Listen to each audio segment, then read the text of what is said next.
Okay, so this is part 2. I don't know where I left off. But anyway, so then I remember, okay, I do remember. So then I remember the last thing that I was just clinging on to was the worship team. And when I felt like, it was just like, Holy Spirit was just like, okay, I'm not going to force you. So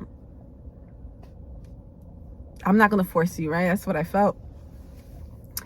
And I'm like, no, okay.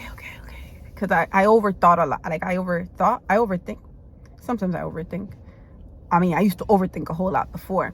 But I used to think that my own thoughts were just my own. I didn't understand that many of the thoughts that I was having was God's voice. But in my own, it was God speaking to me, but in my own voice. You get what I'm saying? And it wasn't that I was hearing my voice like audibly, but that I was like, there were just thoughts. So like there's a difference, right? Of the enemy planting thoughts that are not from God, and us adopting those thoughts, right? And saying, okay, those are, yeah, no, I should.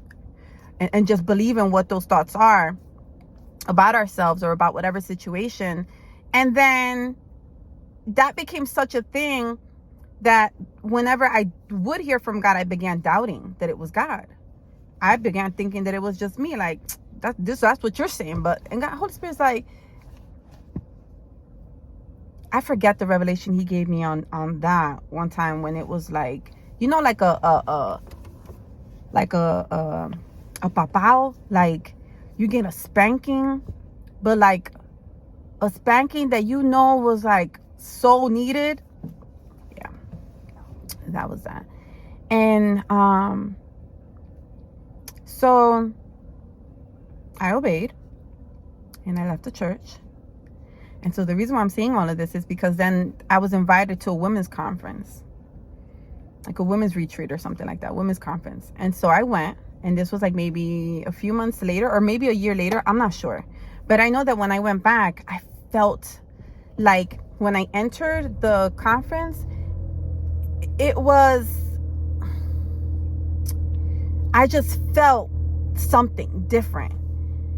It was different. And I know that was God, right? Just giving me discernment.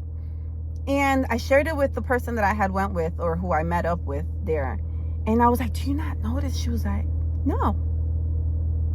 I'm like, do you not notice? How do you not notice? Like, do you not? And there's many moments like that where I always doubted whatever I believed God was telling me, because I needed it to be confirmed or affirmed or validated by others around me. And God's like, I'm more than enough of validation for you. I'm more than enough of affirmation. I'm more than enough of whatever you think you can find in others. I am more than enough. You don't need anything from anyone.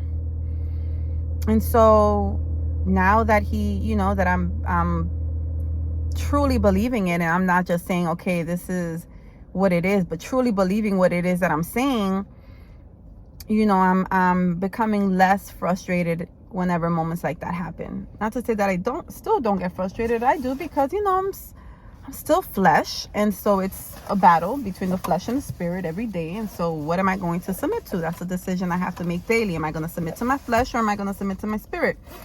So for a long time, I used to shrink as a people pleaser. I used to shrink because, one, I couldn't see myself for who God said I was. I wasn't seeing myself through the eyes of God. And so I would shrink myself so that others can see themselves for who God created them to be. But yet I couldn't see myself in that way. And I think that in the midst of it, it kind of made other people feel greater than, and kind of made them feel like good about themselves.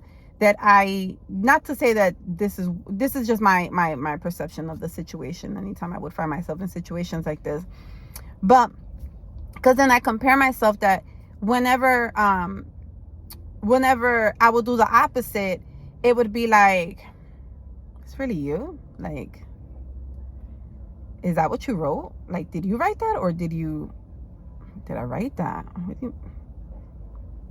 Or was that a revelation that God gave you, or did you find this somewhere and just now you're speaking it? Like, what? You know, I don't know. That one left real quick because that wasn't even something I wanted to share, but whatever, I shared it.